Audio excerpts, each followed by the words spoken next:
அனைவருக்கும் வணக்கம். Welcome to Dharma academy. நான் உங்கள் தர்மராஜ். இன்றைக்கி இந்த வீடியோவில் நம்ம பார்க்க போகிறது, உங்களில் நிறைய மாணவர்கள் தொடர்ந்து கேட்டுக்கிட்டே இருந்தீங்க, சார் தமிழுக்கு ஒரு டெஸ்ட் சீரிஸ் போடுங்க அப்படின்னு சொல்லிட்டு உங்களுக்காக இன்று முதல் அவ்வை தமிழ் அப்படிங்கிற நேமில் ஒரு டெஸ்ட் சீரிஸ் ஸ்டார்ட் பண்ணியிருக்கோம். ஃபஸ்ட் டே அப்படிங்கிறதால சின்னதாக ஒரு இன்ட்ரடக்ஷன் பார்த்துட்டு வீடியோக்குள்ளே போயிடலாம். ஓகேங்களா? நம்ம 6th-லேருந்து 12th வரைக்கும் இந்த டெஸ்ட் சீரிஸ் அப்படிங்கிறது கொண்டு போகிறோம். ஓகேங்களா? 6th-லேருந்து 12th வரைக்கும் கொண்டு போகிறோம். மொத்தமாக ஒரு 63 இயல் நமக்கு கொடுத்துருக்காங்க ஸ்கூல் புக்கில். 63 இயல்களையுமே டெய்லி ஒரு இயலாக டெஸ்ட் பார்த்துருவோம். ஒவ்வொரு இயலுக்குமே லைன் பை லைனாக கொஷின்ஸ் இருக்கும். இந்த வீடியோ பதிவுகளை 1 அல்லது 2 முறை பார்த்தாலே போதும், நீங்கள் புத்தகம் பார்க்கணுங்கிற அவசியமே கிடையாது. அந்த அளவுக்கு ஒரு லைன் கூட விடாமல் கொஷினாக உங்களுக்கு கொடுத்துருப்பாங்க. இதுவே போதுமானதாக இருக்கும். ஓகேங்களா? அது மட்டும் இல்லாமல் இப்போ சிலபஸில் இருக்கிற டாபிக்ஸ் நியூ புக்கில் இல்லை அப்படின்னா ஓல்டு புக்கில் இருக்கிறதையும் உங்களுக்கு கலெக்ட் பண்ணி அதை ஒரு வீடியோ பதிவாகவும் இந்த சீரீஸ்லேயே கனெக்ட் பண்ணி கொடுத்துருவாங்க. அதனால் இந்த சீரீஸை முழுமையாக நீங்கள் பார்த்தா போதும், வர எக்ஸாமில் 95+ கண்டிப்பாக எடுக்கலாம், உத்தரவாதம் நாங்கள் கொடுக்குறோம். ஓகேங்களா? அதனால் வீடியோ சீரீஸை மிஸ் பண்ணாமல் டெய்லி பார்த்துருங்க. இன்றைக்கி வீடியோக்குள்ளே போயிடலாம். ஸோ இன்று நம்ம பார்க்க போகிறது என்ன அப்படின்னா, 6ஆம் வகுப்பு முதல் பருவத்தில் இயல் 1 இருக்கிற மொழி அப்படிங்கிற பாடம் தான். ஓகேங்களா? மொழி அப்படிங்கிற போர்ஷன் தான். அது தமிழ் தேன் அப்படின்னு நமக்கு கொடுத்துருப்பாங்க. அதில் 5 பாடம் இருக்குது. இன்பத்தமிழ், தமிழ் கும்மி, வளர்தமிழ், கனவு பலித்தது, தமிழ் எழுத்துக்களின் வகையும் தொகையும் அப்படிங்கிற 5 லெசன் அதில் கொடுத்துருக்காங்க. ஒவ்வொரு லெசனாகவே வரிசையாக நம்ம கொடுத்துருப்போம். இந்த வீடியோ பதிவை முழுமையாக பாருங்கள். அடுத்தடுத்த நாள் உண்டானதை நீங்கள் விருப்பப்பட்டு பார்க்கலாம். ஓகேங்களா? அந்தளவுக்கு சூப்பராக கொடுத்துருப்போம். மொத்தமாக இயல் 1ல் 87 வினாக்கள் கொடுத்துருக்கோம். கூடுதல் வினாக்கள் கொடுத்துருப்போம். ப்ளஸ் எக்ஸ்ட்ரா டீட்டெயில்ஸும் நான் சொல்லுவேன். அதையும் நோட் பண்ணி வச்சுக்கோங்க. ஓகேவா? ஸோ வீடியோக்குள்ளே போயிடலாம். ஸோ எப்படி இருக்கும் அப்படிங்கிறதையும் நான் சொல்லிடுறேன். ஸோ ஃபஸ்ட்டு ஒரு இன்பத்தமிழ்னா அந்த பாட்டை கொடுத்துருவோம். அதுக்கப்புறம் தான் அப்ஜெக்டிவ் டைப் கொஷின்ஸே உங்களுக்கு கீழே வரும். ஓகேங்களா? எல்லா பாட்டையுமே நாங்கள் ஃபுல்லாகவே கொடுத்துருக்கோம். இதில் கொஷினை நான் 2 முறை உங்களுக்காக வாசிப்பேன். அதுக்குள்ளே நீங்கள் ஆன்சர் பண்ணி வச்சுக்கோங்க. அதுக்கப்புறம் நான் சொல்கிற ஆன்சரோட மேட்ச் பண்ணி பார்த்துட்டு எத்தனை கொஷின்ஸுக்கு உங்களால் கரெக்டாக ஆன்சர் பண்ண முடியுது அப்படிங்கிறத செக் பண்ணிக்கோங்க. ஓகேவா? ஸோ வாங்க வீடியோக்குள்ளே போயிடலாம். முதல்ல இன்பத்தமிழ் அப்படிங்கிறத பார்க்கலாம். ஓகேங்களா? பாட்டு கொடுத்துருக்கோம். தமிழுக்கும் அமுதன்று பேர், அந்த தமிழ் இன்பத் தமிழெங்கள் உயிருக்கு நேர் அப்படின்னு சொல்கிறாங்க. ஓகேங்களா? அதாவது தமிழ் எங்கள் உயிருக்கு இணையானது அப்படின்னு சொல்லியிருக்காங்க. தமிழுக்கு நிலவென்று பேர், இன்பத் தமிழெங்கள் சமூகத்தின் விளைவுக்கு நீர் அப்படிங்கிறாங்க. அதாவது சமூகத்தோட வளர்ச்சிக்கு அது நீர் போன்றது அப்படின்னு சொல்லியிருக்காங்க. தமிழுக்கு மனம் என்று பேர், இன்பத் தமிழெங்கள் வாழ்வுக்கு நிருமித்த ஊர் அப்படின்னு சொல்லியிருக்காங்க. ஓகேங்களா? அடுத்தது, அதாவது வாழ்விற்காகவே உருவாக்கப்பட்ட ஒரு ஊர் போன்றது தான் நம்ம தமிழ் அப்படின்னு சொல்லியிருக்காங்க. தமிழெங்கள் இளமைக்கு பால், இன்ப தமிழ் நல்ல புகழ்மிக்க புலவருக்கு வேல் அப்படின்னு சொல்லியிருக்காங்க. அதாவது நல்ல புகழ்மிழ்ந்த புலவர்களுக்கு கூர்மையான வேல் போன்ற ஒரு கருவி தான் இது சொல்லியிருக்காங்க. ஓகேங்களா? தமிழ் அப்படிங்கிறது. தமிழ் எங்கள் உயர்வுக்கு வான், இன்ப தமிழ் எங்கள் அசதிக்கு சுடர் தந்த தேன் அப்படின்னு சொல்கிறாங்க. அதாவது சோர்வை நீக்கி ஒளிர செய்யும் தேன் போன்றது எங்கள் தமிழ் அப்படின்னு சொல்லியிருக்காங்க. தமிழெங்கள் அறிவுக்கு தோல், இன்ப தமிழெங்கள் கவிதைக்கு வைரத்தின் வாள். அதாவது தமிழ்ங்கிறது கவிதைக்கு, எங்கள் கவிதைக்கு வைரம் போன்ற உறுதிமிக்க ஒரு வாள் போன்றது தான் எங்கள் தமிழ் அப்படின்னு சொல்லியிருக்காங்க. ஓகேங்களா? இதை எழுதுனது யாருன்னா பாரதிதாசன். இதை எதுக்காக கொடுக்குறோம் பாட்டோட லைன் அப்படின்னா, சப்போஸ் பாட்டோட லைனை கேட்டு இதை யார் எழுதுனாங்கன்னு கேட்பாங்க. ஓகேங்களா? அப்போ பாரதிதாசன் நீங்கள் சூஸ் பண்ணலாம். கொஷினாக கொடுத்தோன்னா ஏதாவது 2 லைனை கொடுப்போம், மீதியை கொடுக்க முடியாமல் இருக்கலாம். ஓகேங்களா? அதனால் ஃபுல் பாட்டியுமே எல்லா இயலுக்குமே கொடுத்துருக்கோம். அதனால் ஃபுல்லாக உங்களுக்கு யூஸ்ஃபுல்லாக இருக்கும். ஓகேவா? இப்போ நம்ம கொஷினுக்குள்ளே போயிடலாம். முதல் வினா, பொறுத்துக கொடுத்துருக்கோம். ஓகேங்களா? பொறுத்துக கொடுத்துருக்கோம். அதாவது சொல்லும் பொருளும். ஓகேவா? வீடியோ கொஞ்சம் லென்த்தாக தான் போகும். அதனால் பொறுமையாக பார்த்தா தான் உங்களுக்கு பயனுள்ளதாக இருக்கும்.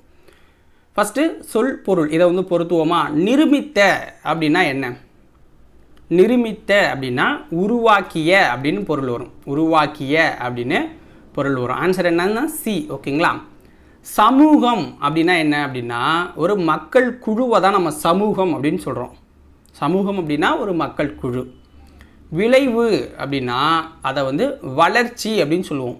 ஒரு விளைவு நடந்தால் தான், ஏதோ ஒரு விளைவு காரணமாக வளர்ந்துட்டான்ப்பா அப்படின்னு சொல்லுவாங்க. அது மாதிரி அசதி அப்படின்னா சோர்வை குறிக்குது. அசதி அப்படின்னா சோர்வை குறிக்கும். ஆப்ஷன் சி சரியானது ஃபஸ்ட்டு கொஷினுக்கு. பாரதிதாசனின் இயற்பெயர் என்ன? பாரதிதாசனின் இயற்பெயர் என்ன? சுப்புரத்தினம். சுப்புரத்தினம் தான் பாரதிதாசன் அவர்களுடைய இயற்பெயர். யார் கவிதைகள் மீது கொண்ட பற்றின் காரணமாக தம் பெயரை பாரதிதாசன் என மாற்றிக்கொண்டார்? பாரதிதாசன் இயற்பெயர் சுப்புரத்தினம். அவர் யாரோட கவிதைகள் மீது கொண்ட பற்றின் காரணமாக தன்னோட பெயரை பாரதிதாசன் அப்படின்னு மாற்றிக்கிட்டாரு?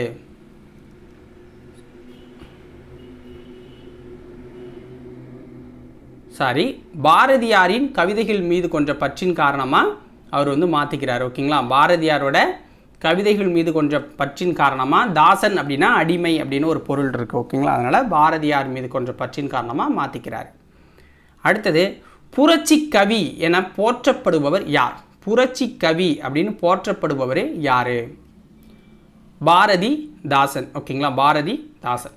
பாவேந்தர் என அழைக்கப்படுபவர் யார்? பாவேந்தர் என அழைக்கப்படுபவர் யார்? பாரதிதாசன் தான். ஓகேங்களா? ஏன்னா இந்த லெசனே அவரை பற்றி தான் கொடுத்துருக்கோம். இன்னும் சில பெயர்கள்லாம் இருக்குது. ஓகேங்களா? அதை அடுத்தடுத்து பார்க்கலாம். கீழ்கண்ட கூற்றுகளில் எது சரியானது?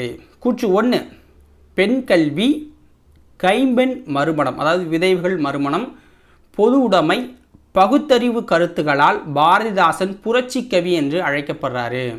அதாவது பெண் கல்வியை பற்றி பேசியிருக்காரு, கைம்பெண் மறுமணத்தை பற்றி பேசியிருக்காரு, பொது உடைமை, பகுத்தறிவு கருத்துக்களால் பாரதிதாசன் புரட்சி கவி அப்படின்னு அழைக்கப்படுறாருன்னு சொல்கிறாங்க. கூற்று 2, இன்பத்தமிழ் என்னும் இந்த பாடல் பாரதிதாசன் கவிதைகள் என்னும் நூலில் தமிழ் என்னும் தலைப்பின் கீழ் இடம்பெற்றிருக்கு அப்படிங்கிறாங்க. இதில் எது சரியான ஆன்சரு?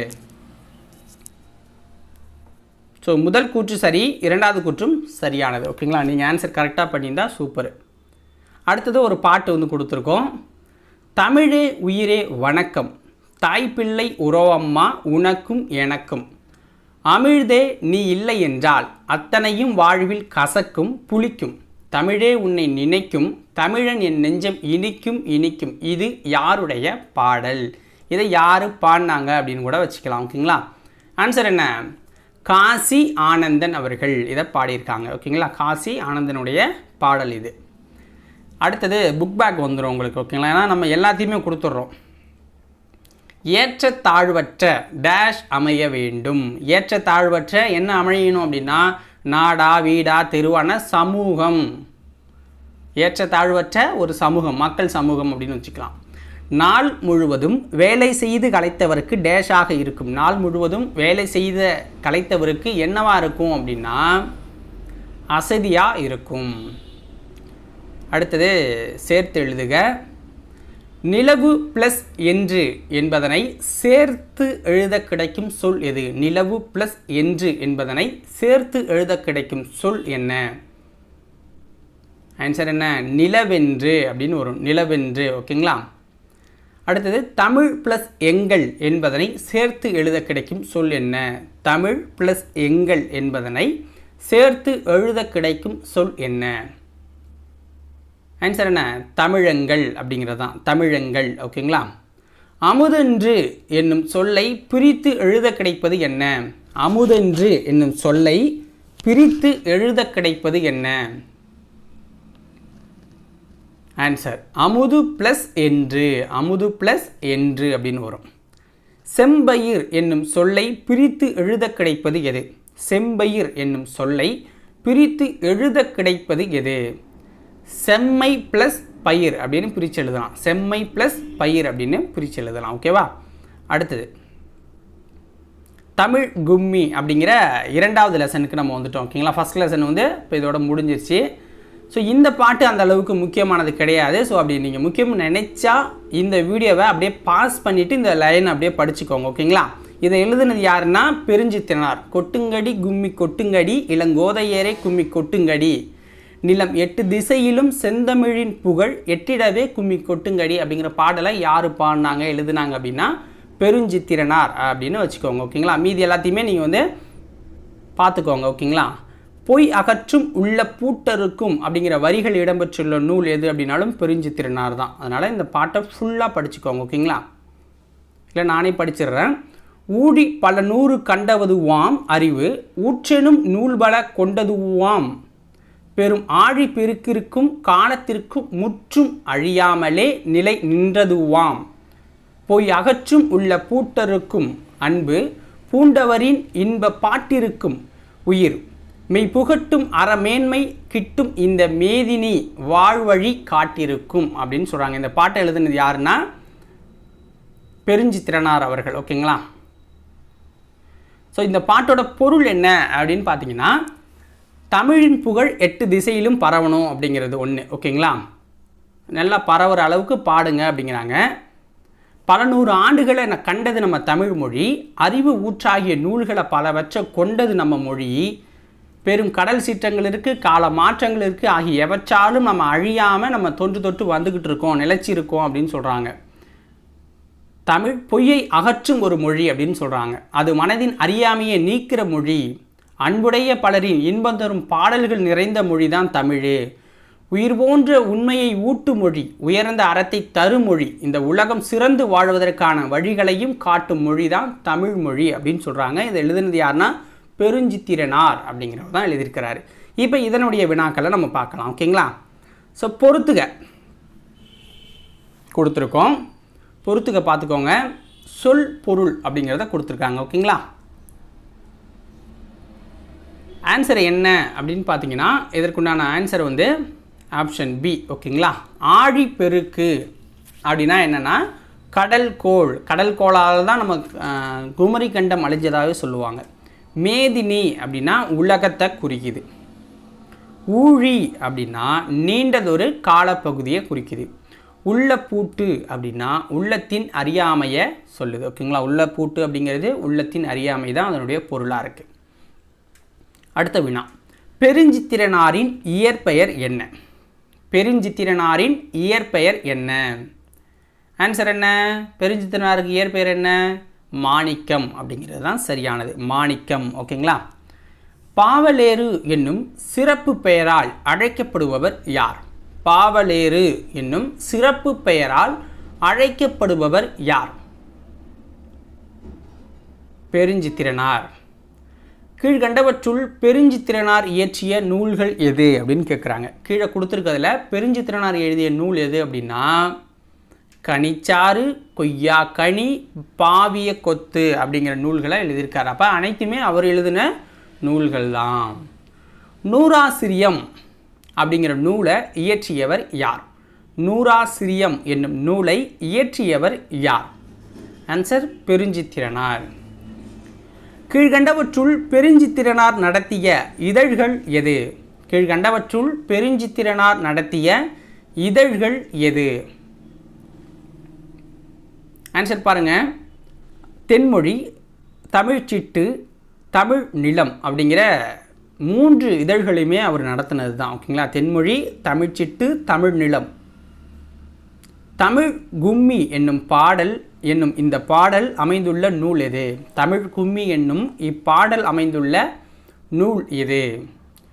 கனிச்சாறு அப்படிங்கிற நூலில் இந்த பாடல் இடம்பெற்றிருக்கு. ஓகேங்களா. கனிச்சாறு என்னும் இந்த நூல் எத்தனை தொகுதிகளாக வெளிவந்துள்ளது? கனிச்சாறு என்னும் நூல் எத்தனை தொகுதிகளாக வெளிவந்துள்ளது அப்படின்னா 8 தொகுதிகளாக வெளியில் வந்திருக்கு. 8 தொகுதிகளாக வெளியிட்டிருக்காங்க. ஓகேங்களா. எல்லாமே தமிழ் உணர்வு நிறைந்த பாடல்கள் தான். தனித்தமிழையும் தமிழ் உணர்வையும் பரப்பிய பாவலர் என அழைக்கப்படுபவர் யார்? தனித்தமிழையும் தமிழ் உணர்வையும் பரப்பிய பாவலர் என அழைக்கப்படுபவர் யார்? ஆன்சர் என்ன? பெருஞ்சித்திரனார் அவர்கள்தான். பெருஞ்சித்திரனார் அவர்கள்தான். அடுத்தது, வான் தோன்றி வழி தோன்றி நெருப்பு தோன்றி மண் தோன்றி மழை தோன்றி மலைகள் தோன்றி ஊன் தோன்றி உயிர் தோன்றி உணர்வு தோன்றி ஒளி தோன்றி வாழ்ந்த அந்நாள் தேன் தோன்றியது போல மக்கள் நாவில் செந்தமிழே நீ தோன்றி வளர்ந்தாய் வாழி என்று பாடியவர் யார்? வாணிதாசன் அவர்கள் தான் இந்த பாட்டை பாடியிருக்காங்க. வான் தோன்றி வழி தோன்றி நெருப்பு தோன்றி அப்படின்னு தொடங்குற பாடலை யார் பாடினாங்கன்னா வாணிதாசன் அவர்கள். ஓகேங்களா, சரியாக நீங்கள் பொருத்திக்கணும். அடுத்த புக் பேக். ஓகேங்களா, தாய்மொழியில் படித்தால் என்ன அடையலாம்? தாய்மொழியில் படித்தால் மேன்மை அடையலாம். தாய்மொழியில் படித்தா மேன்மை அடையலாம். தகவல் தொடர்பு முன்னேற்றத்தால் டேஷ் சுருங்கிவிட்டது.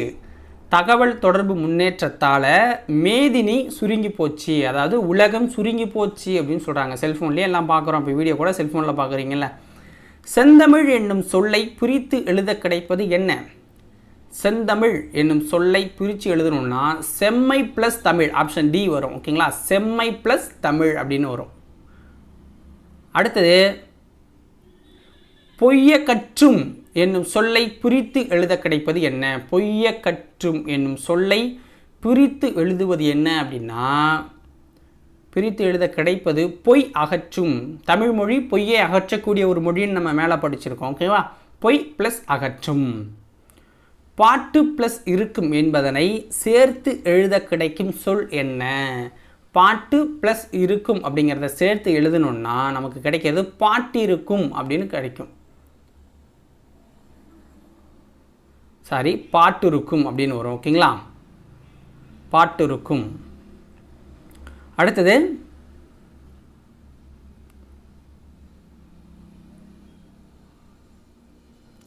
எட்டு ப்ளஸ் திசை என்பதனை சேர்த்து எழுத கிடைக்கும் சொல் எது? எட்டு ப்ளஸ் திசை என்பதனை சேர்த்து எழுத கிடைக்கும் சொல் எட்டு திசை அப்படிங்கிறது தான். எட்டு திசை அப்படிங்கிறது தான். ஓகேவா, அடுத்தது மூன்றாவது லெசனுக்கு நம்ம வந்துட்டோம். வளர் தமிழ். ஓகேங்களா, இதுதான் கொஞ்சம் அதிகமாக கொஷின் இருக்க ஒரு லெசன் அப்படின்னு சொல்லலாம். உள்ள போயிடலாம். உலகில் டேஷுக்கும் மேற்பட்ட மொழிகள் உள்ளன. உலகத்தில் டேஷுக்கும் மேற்பட்ட மொழிகள் இருக்குது அப்படின்னு சொல்கிறாங்க. உலகத்தில் எத்தனை டேஷுக்கும் மொழிப்பட்ட மொழிகள் இருக்குது அப்படின்னு பார்த்தீங்கன்னா 6000த்திற்கும் அதிகமான மொழிகள் இருக்குது. 6000த்திற்கும் அதிகமான மொழிகள் இருக்குது அப்படின்னு சொல்லியிருக்காங்க. மனிதரை பிற உயிரினங்களிடம் இருந்து வேறுபடுத்தியும் மேம்படுத்தியும் காட்டுவது எது? மனுஷனை பிற உயிரினங்களிடமிருந்து வேறுபடுத்தியும் மேம்படுத்தியும் காட்டுவது மொழி அப்படிங்கிற ஒன்று தான். யாமறிந்த மொழிகளிலே தமிழ்மொழி போல் இனிதாவது எங்கும் காணோம் என்று தமிழ் மொழியின் இனிமையை வியந்து பாடியவர் யார்? யாமறிந்த மொழிகளிலே தமிழ்மொழி போல் இனிதாவது எங்கும் காணோம் என்று தமிழ் மொழியின் இனிமையை வியந்து பாடியவர் யாருன்னா பாரதியார் அவர்கள்தான். அடுத்தது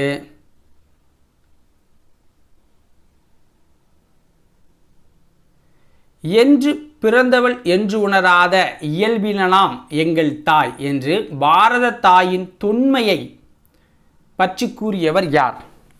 என்று பிறந்தவள் என்று உணராத இயல்பினலாம் எங்கள் தாய் என்று பாரத தாயின் தொன்மையை பற்றி கூறியவர் யார்? ஆன்சர் என்ன? பாரதியார் அவர்கள்தான். பாரதியார் இன்னொன்று சொல்லியிருக்காரு, தமிழ் இலக்கியங்கள் இனிமையானவை, ஓசை இனிமை சொல் இனிமை பொருள் இனிமை கொண்டவை. ஓசை இனிமை சொல் இனிமை பொருள் இனிமை கொண்டவை அப்படின்னு சொல்லியிருக்காரு. ஓகேங்களா, இதை கொஷினாக எப்படி கேட்பாங்க? ஓசை இனிமை சொல் இனிமை பொருள் இனிமை கொண்டது அப்படின்னு யார் சொன்னாங்க? தமிழ் இலக்கியங்கள் அப்படின்னு கேட்கலாம். வேறு மாற்றி கூட கேட்கலாம். அதை நோட் பண்ணி வச்சுக்கோங்க. ஓகேவா, தமிழில் நமக்கு கிடைத்துள்ள மிக பழமையான இலக்கண நூல் எது? தமிழில் நமக்கு கிடைச்சிருக்க மிக பழமையான இலக்கண நூல் எது? தொல்காப்பியம் தான் நமக்கு கிடைச்ச பழமையான ஒரு நூல். ஓகேங்களா, அடுத்தது கீழ்கண்ட கூற்றுகளில் எது சரியானது அப்படின்னு கேட்டிருக்காங்க. கூற்று 1 பாருங்க. உயிரும் மெய்யும் இணைவதால் தோன்றுபவை உயிர்மெய் எழுத்துக்கள். உயிரெழுத்துக்கள் மெய்யெழுத்துக்கள் ஆகியவற்றின் ஒலிப்பு முறைகள் அறிந்து கொண்டால் உயிர்மெய் எழுத்துக்களை எளிதாக ஒலிக்கலாம். எழுத்துக்களை கூட்டி ஒலித்தாலே தமிழ் படித்தல் இயல்பாக நிகழ்ந்துவிடும். ஆ ப்ளஸ் மூ ப்ளஸ் து அமுது அப்படின்னு வருதுன்னு எடுத்துக்காட்டு கொடுத்துருக்காங்க. தமிழ் மொழியை எழுதும் முறை மிக எளிதுதான். இதற்கேற்ப தமிழ் எழுத்துக்கள் பெரும்பாலும் வலஞ்சுழி எழுத்துக்களாகவே அமைந்துள்ளன அப்படின்னு சொல்லியிருக்காங்க. இதில் எது சரியான கூற்று அப்படின்னா முதல் கூற்று சரி, இரண்டாவது கூற்றும் சரியாக தான் கொடுத்துருக்காங்க. பெரும்பாலும் வலஞ்சுழி எழுத்துக்களாகத்தான் இருக்குது. வலஞ்சுழி எழுத்துக்களாக மட்டும் இருக்குது அப்படின்னா தான் தப்பு. ஓகேங்களா? கீழ்கண்டவற்றுள் எது சரியானது? அதாவது வலஞ்சுழி எழுத்துக்கள், இடஞ்சுழி எழுத்துக்கள் எல்லாத்தையும் கொடுத்துருக்காங்க. அதில் சரியானது எதுன்னு நம்ம பார்க்கணும். வலஞ்சுழி எழுத்துக்களில் அ, ஏ, ஔ அப்படிங்கிறது சரியானது தான். வலஞ்சுழி எழுத்துக்களில் ந, ஞ அதுவும் சரியானது தான். இடஞ்சுழி எழுத்துக்களில் ட, ய, ழ அதுவும் சரியானது தான். அப்போ அனைத்தும் சரியாக தான் கொடுத்துருக்காங்க. கீழ்கண்டவற்றில் எது சரியானது? சொல் அண்டு முதலில் ஆளப்படும் இலக்கியம் சான்று அப்படின்னு கொடுத்துருக்கோம். அதாவது ஒரு சொல்லு முதல்ல எந்த இலக்கியத்தில் வந்திருக்கு அப்படிங்கிறது தான் இதோட கேள்வி. அதில் எது சரியானதுன்னு நீங்கள் கண்டுபிடிக்கணும். ஓகேவா?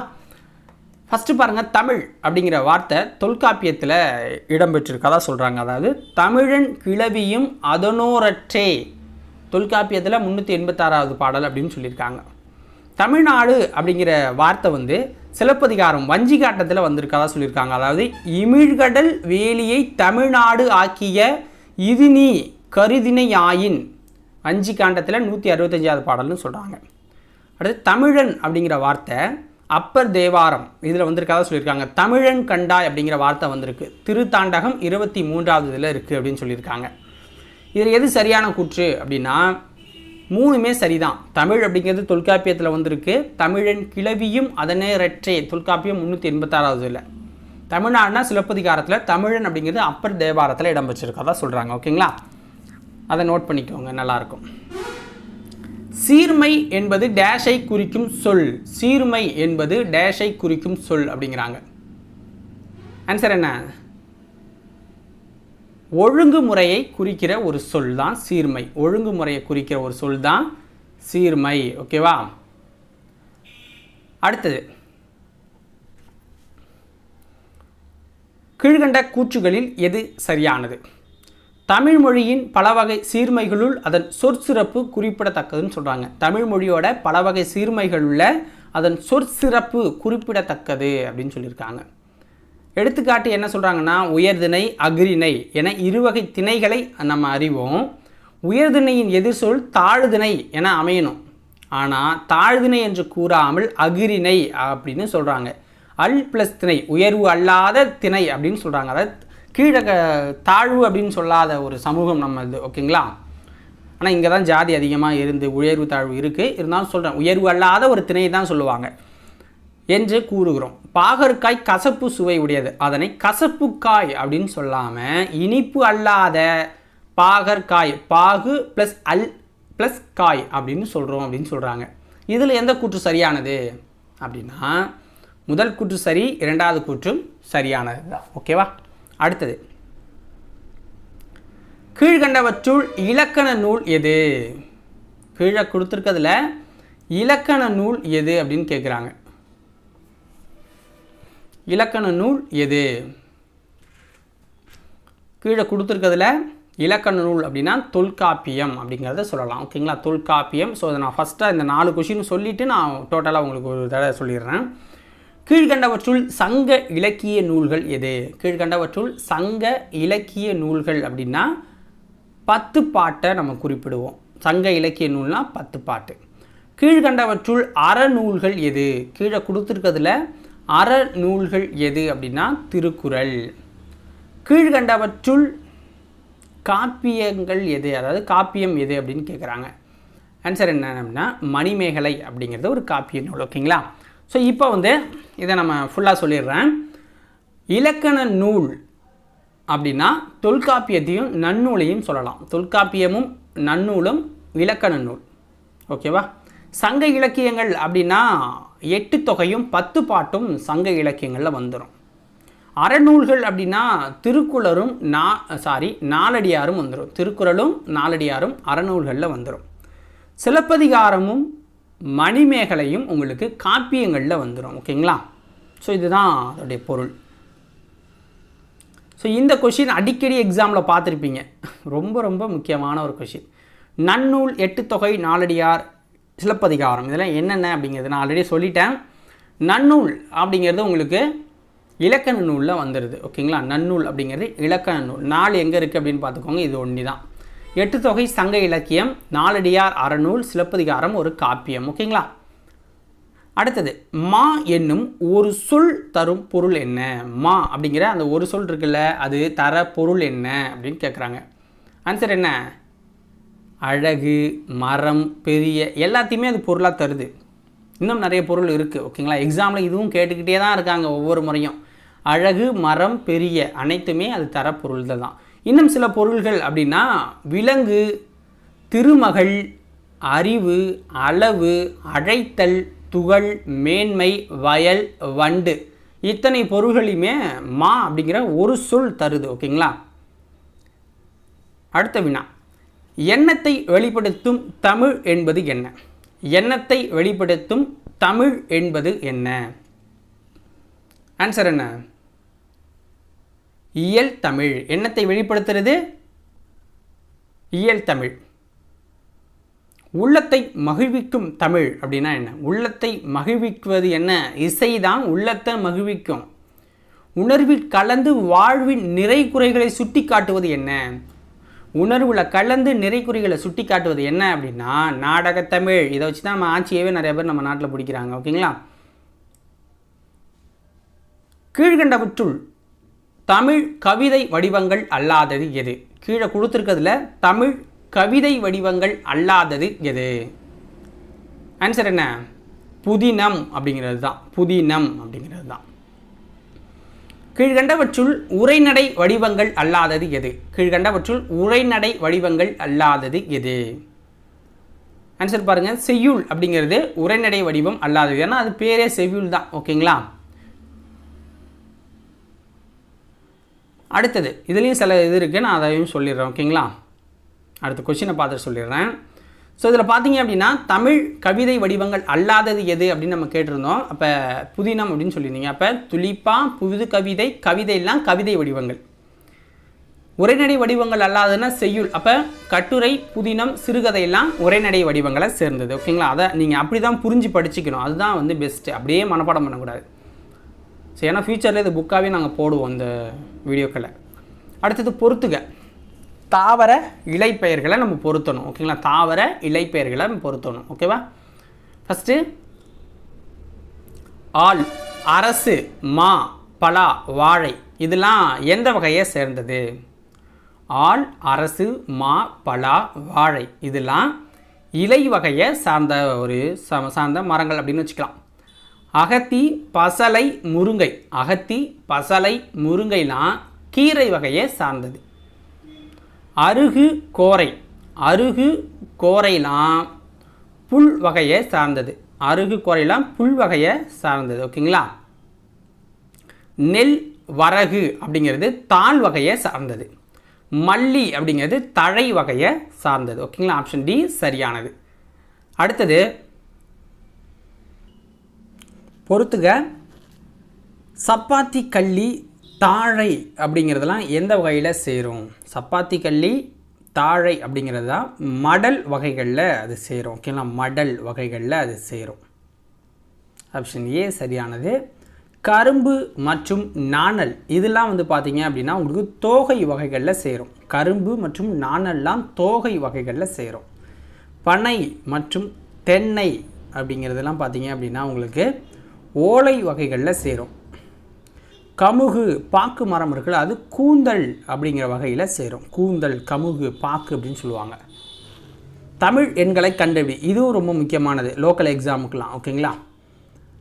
கா ப்ளஸ் ஏ இதனுடைய எண் என்ன அப்படிங்கிறத நம்ம கண்டுபிடிக்கணும். ஓகேங்களா? இதனுடைய எண் என்ன அப்படிங்கிறத நம்ம கண்டுபிடிக்கணும். கா ப்ளஸ் ஏ அப்படின்னா என்ன? 1 + 7. அப்போ எவ்வளோனா 8 அப்படிங்கிறது சரியான விடை. 8. தமிழ் எண்ணை கண்டுபிடி. அ மைனஸ் ஏ. அ மைனஸ் ஏ அப்படின்னா என்ன அப்படிங்கிறத பார்க்கணும். ஓகேங்களா? அது ஏ கிடையாது, ஏ. ஓகேங்களா, அதை மட்டும் வச்சுக்கோங்க,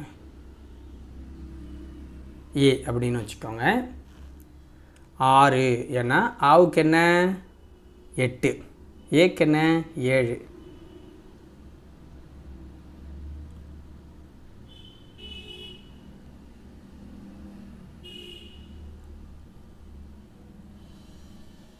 ஓகேவா? ஸோ இந்த இடத்துல வேறு கொடுக்கணும், மாற்றி நம்ம வந்து கொடுத்துருக்கோம்.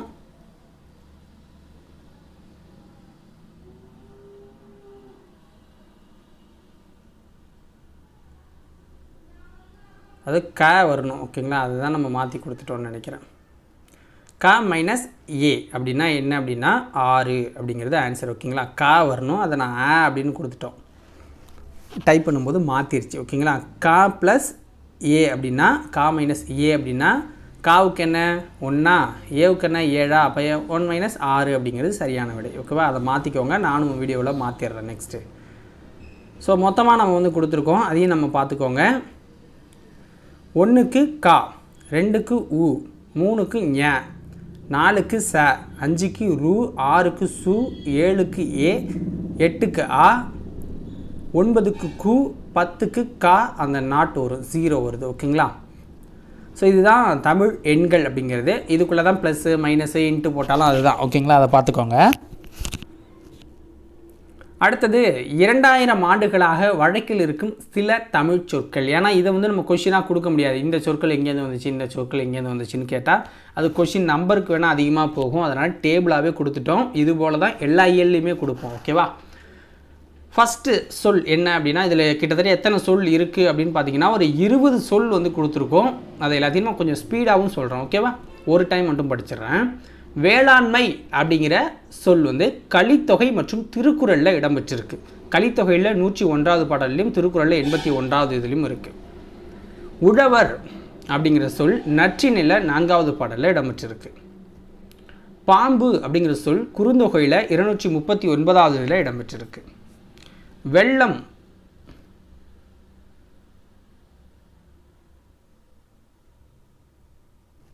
அப்படிங்கிறது 10 15. ஓகேங்களா, முதலை அப்படிங்கிறது குறுந்தொகையில் 324. கோடை அப்படிங்கிறது அகநானூறு நூலில் 42. உலகம் அப்படிங்கிறது தொல்காப்பியம் கிளவியாக்க 56, திருமுருகாற்றுப்படையில் 1. மருத்து அப்படிங்கிற சொல் வந்து அகநானூரில் இருக்குது, திருக்குறளில் இருக்குது. ஊர் அப்படிங்கிற சொல் வந்து திருக்குறள்லையும் இருக்குது, தொல்காப்பியத்திலையும் இருக்குது, அகத்திணையியலில் இருக்குது. அன்பு அப்படிங்கிற சொல்லு தொல்காப்பியத்தில் இருக்குது, களவியலில் இருக்குது, திருக்குறளில் இருக்குது. உயிர் அப்படிங்கிறது தொல்காப்பியம் கிளவியாக்கம் திருக்குறளில் இருக்குது. மகிழ்ச்சி அப்படிங்கிற சொல் வந்து தொல்காப்பியத்தில் இருக்குது, கற்பியலில் இருக்குது, திருக்குறளில் இருக்குது. மீன் அப்படிங்கிறது குறுந்தொகையில் இருக்குது. புகழ் அப்படிங்கிற சொல் வந்து தொல்காப்பியம் வேற்றுமையியலில் இருக்குது. அரசு அப்படிங்கிற சொல் திருக்குறளில் இருக்குது. செய் அப்படிங்கிற சொல் வந்து குறுந்தொகையில் இடம்பெற்றிருக்கு. செல் அப்படிங்கிற சொல் வந்து தொல்காப்பியத்திலையும் புறத்திணையியல்லையும் இடம்பெற்றிருக்கு. பார் அப்படிங்கிற சொல் வந்து பெரும்பானாற்றுப்படையில் இடம்பெற்றிருக்கு. ஒழி அப்படிங்கிற சொல் வந்து தொல்காப்பியத்திலையும் கிளவியாக்கத்திலையும் இருக்குது. முடி அப்படிங்கிற சொல் வந்து தொல்காப்பியத்திலையும் வினையியல்லையும் இடம்பெற்றிருக்கு. ஓகேங்களா, அடுத்தது 26வது கொஷின். நீண்ட நீண்ட காலம் நீ நீடு வாழ வேண்டும், வானம் தீண்டும் தூரம் நீ வளர்ந்து வாழ வேண்டும் என பாடியவர் யாரு? ஸோ இது நிறையா இதோட லைன் நிறையா இருக்கும், நான் ஷார்ட்டாக கொடுத்துட்டேன். ஓகேங்களா, அதுக்கு கீழே வந்து அந்தளவுக்கு பெருசாக இல்லை. யார் பாடியிருக்காங்கன்னா அறிவுமதி அப்படிங்கிறவங்க தான் பாடியிருக்காங்க. ஒரே பிறந்தநாள் வாழ்த்து பாடல் இது. தொன்மை என்னும் சொல்லின் பொருள் என்ன? தொன்மை அப்படிங்கிற சொல்லோட பொருள் என்ன அப்படின்னா பழமை அப்படிங்கிறது தான். தொன்மை அப்படிங்கிற சொல்லோட பொருள் என்ன அப்படின்னா பழமை. இடப்புறம் என்னும் சொல்ல பிரித்து எழுதுனீங்கன்னா கிடைக்கிறது என்ன? இடப்புறம் அப்படிங்கிற சொல்ல பிரித்து எழுதணுன்னா இடம் ப்ளஸ் புறம் அப்படின்னு கிடைக்கும். இடம் ப்ளஸ் புறம் அப்படின்னு கிடைக்கும். சீரிலமை என்னும் சொல்லை பிரித்து எழுத கிடைப்பது என்ன? சீரிலமை என்னும் சொல்ல நம்ம பிரித்து எழுதணும் அப்படின்னா நமக்கு கிடைக்கிறது சீர்மை ப்ளஸ் இளமை, சீர்மை ப்ளஸ் இளமை அப்படின்னு கிடைக்கும். சிலம்பு ப்ளஸ் அதிகாரம் என்பதனை சேர்த்து எழுத கிடைக்கிற சொல் என்ன? சிலம்பு ப்ளஸ் அதிகாரம் என்பதனை சேர்த்து எழுத கிடைக்கும் சொல் சிலப்பதிகாரம். கணினி ப்ளஸ் தமிழ் என்பதனை சேர்த்து எழுத கிடைக்கும் சொல் என்ன? கணினி ப்ளஸ் தமிழ் என்பதனை சேர்த்து எழுத கிடைப்பது கணினி தமிழ். தமிழ்மொழி போல் இனிதாவது எங்கும் காணோம் என்பதனை சேர்த்து எழுத கிடைக்கும் என்று பாடியவர் யார்? பாரதியார். மா என்னும் சொல்லின் பொருள் என்ன? மா என்னும் சொல்லின் பொருள் என்ன? விலங்கு. ஓகேங்களா? ஸோ அடுத்தது கனவு பழித்தது அப்படிங்கிற லெசன். கனவு பழித்தது அப்படிங்கிற லெசன் வந்து பார்க்க போகிறோம். இது வந்து பார்த்திங்கன்னா ஒரு இதாக வரும். ஓகேங்களா? ஸோ இதில் என்ன அப்படின்னா, ஓரறிவு முதல் 6 அறிவு வரை வகைப்படுத்தினது எது உயிரினங்களை அப்படின்னா தொல்காப்பியம் தான். ஓகேங்களா? அதை வந்து நோட் பண்ணிக்கோங்க. ஸோ மீதி இருக்கிற கொஷின்ஸை நம்ம கீழே பார்த்துருவோம். நிலம், நீர், நெருப்பு, காற்று, ஆகாயம் என்னும் 5ம் கலந்தது இவ்வுலகம்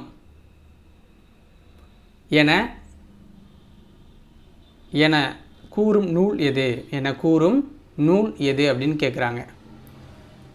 ஆன்சர் என்ன? தொல்காப்பியம். உலக உயிர்களை ஓரறிவு முதல் 6 அறிவு வரை தனது நூலில் வகைப்படுத்தியுள்ளவர் யார்?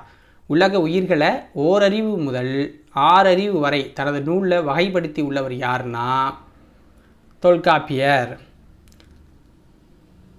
ஆழ அமுக்கினும் ஆழ அமுக்கி முகக்கினும் ஆழ்கடல் நீர் நாழி முகவாது நாள் நாழி என்ற கூற்று யாருடையது? ஆழ அமுக்கி முகக்கினும் ஆழ்கடல் நீர் நாழி முகவாது நாள் நாழி என்ற கூற்று ஔவையாருடையது. ஔவையாருடையது. ஓகேங்களா?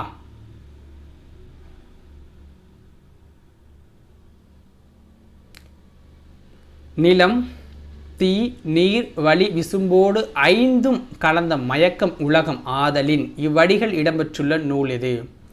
நிலம், தீ, நீர், வளி, விசும்போடு 5ம் கலந்த மயக்கம் உலகம் ஆதலின் இவ்வடிகள் இடம்பெற்றுள்ள நூல் தொல்காப்பியம். அந்த ஆழ அமுக்கினும், ஓகேங்களா, திரவ பொருளை எவ்வளோ அழுத்தினாலும் அதோட அளவை சுருக்க முடியாது அப்படிங்கிறது அதோட பொருள். கடல் நீர் கமஞ்சூழ் எழிலி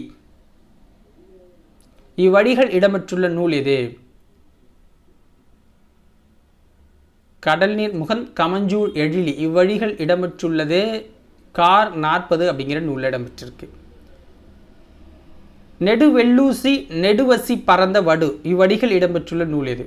நெடுவெள்ளூசி நெடுவசி பறந்த வடு இவ்வடிகள் இடம்பெற்றுள்ள நூல் எது அப்படின்னா 10. அதாவது என்ன சொல்கிறாங்க இதில் அப்படின்னா, போர்க்களத்தில் மார்பில் புண்படுவது இயல்பு, வீரர் ஒருவரின் காயத்தை வெண்ணிற ஊசியால் தைத்த செய்தியே இது சொல்லுது அப்படிங்கிறாங்க. கோட்சுரா எரிந்தன சுருங்கிய நரம்பின் முடிமுதிர் பரதவர் இவ்வடிகள் இடம்பெற்றுள்ள நூல் எது? கோட்சுரா எரிந்தன சுருங்கிய நரம்பின் முடிமுதர் பரதவர் இந்த வடிகள் இடம்பெற்றுள்ள நூல் எதுனா நற்றிணை அப்படிங்கிற நூல் தான். இதில் என்ன சொல்லுதுன்னா, சுறாமீன் தாக்கியதால் ஏற்பட்ட புண்ணை நரம்பினால் தைத்த செய்தியை இந்த நூல் சொல்லுதுன்னு சொல்கிறாங்க. திணையளவு போதா சிறுபுள் நீர் நீண்ட பனையளவு காட்டும்.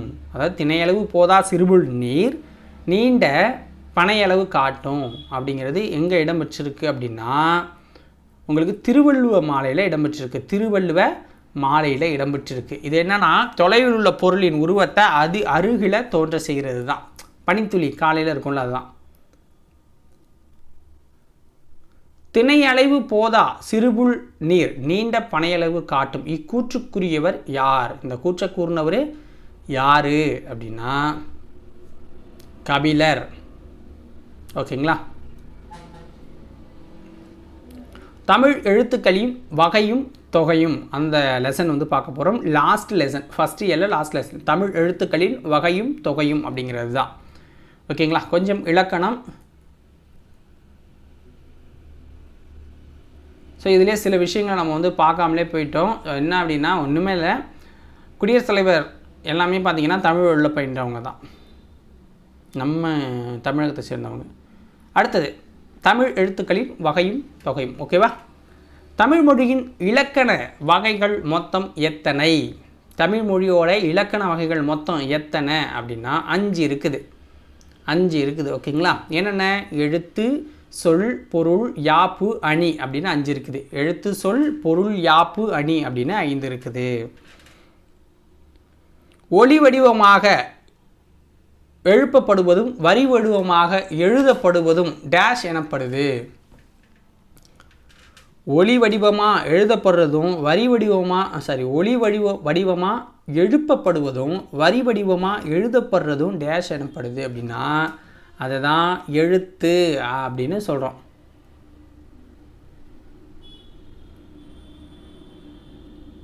கீழ்கண்ட கூற்றுகளில் எது சரி? கூற்று 1, இயல்பாக காற்று வெளிப்படும் போது உயிரெழுத்துக்கள் பிறக்குது. வாயை திறத்தல், உதடுகளை விரித்தல், உதடுகளை குவித்தல் ஆகிய எளிய செயல்பாடுகளால் ஆ முதல் அவ் வரை உள்ள 12 உயிரெழுத்துக்களும் பிறக்குது அப்படிங்கிறாங்க.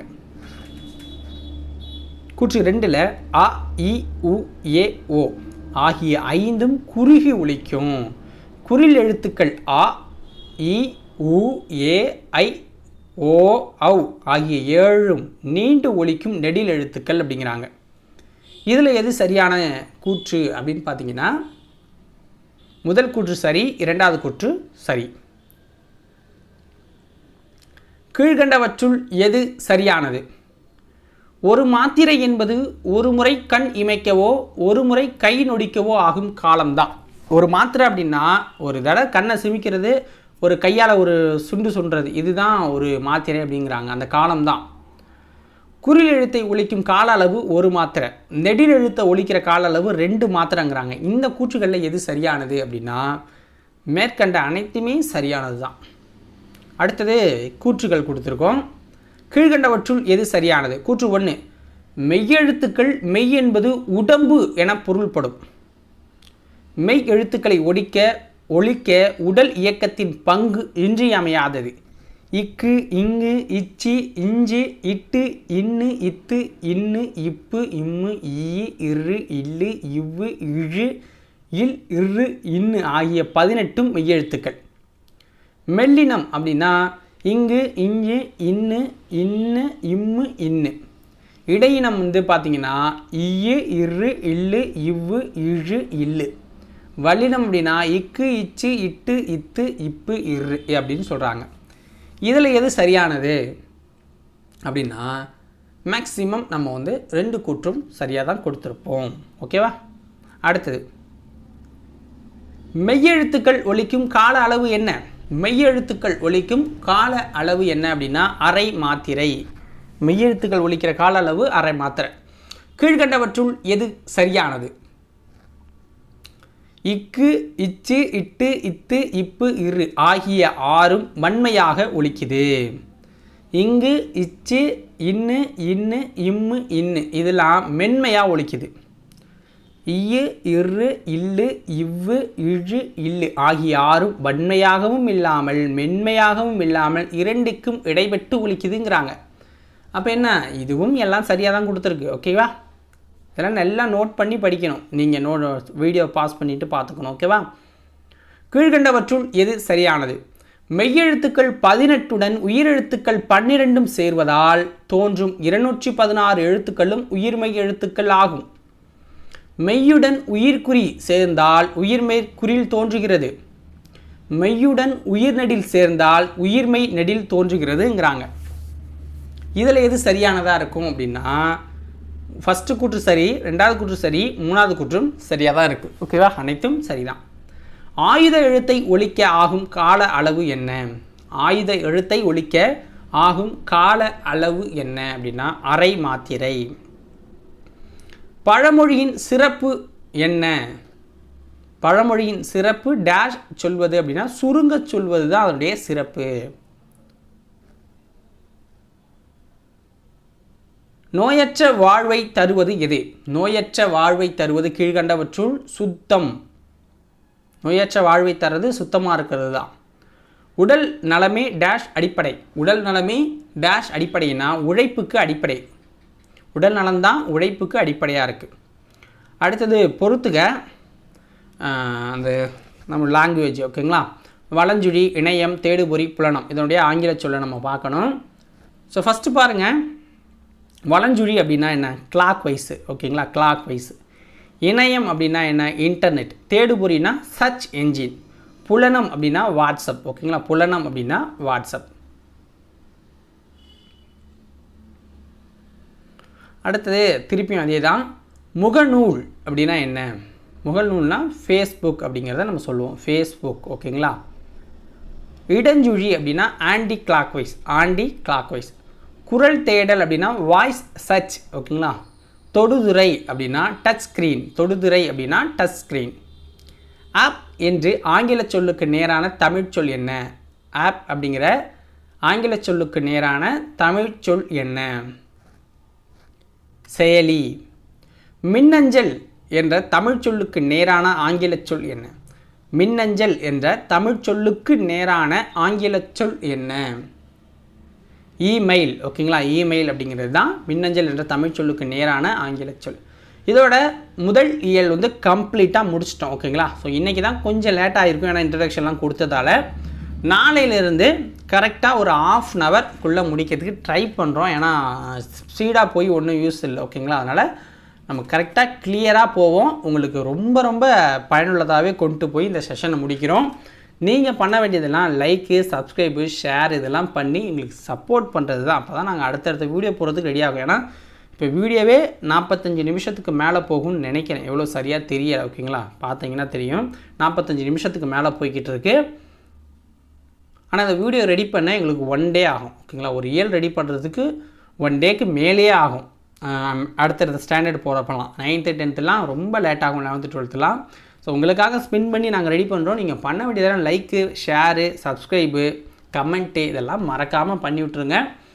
இந்த வீடியோவை கடைசி வரைக்கும் பார்த்த நண்பர்கள் கமெண்ட் மறக்காமல் பண்ணுங்கள். எவ்வளோ பேர் பார்த்துருக்கீங்க அப்படிங்கிறது எனக்கு தெரியணும். அப்போ தான் அடுத்த வீடியோ போடுறதுக்கு சந்தோஷமாக இருக்கும் ஓகேவா. ஸோ கடைசி வரைக்கும் பார்த்துட்டிங்கன்னா மறக்காமல் ஒரு கமெண்ட் போட்டு விடுங்க ஓகே. எத்தனை பேர் பார்த்தீங்கன்னு நான் பார்த்துக்கிறேன் ஓகேவா. நாளைக்கு அடுத்த வீடியோவில் உங்களை சந்திக்கிறேன். நன்றி, வணக்கம்.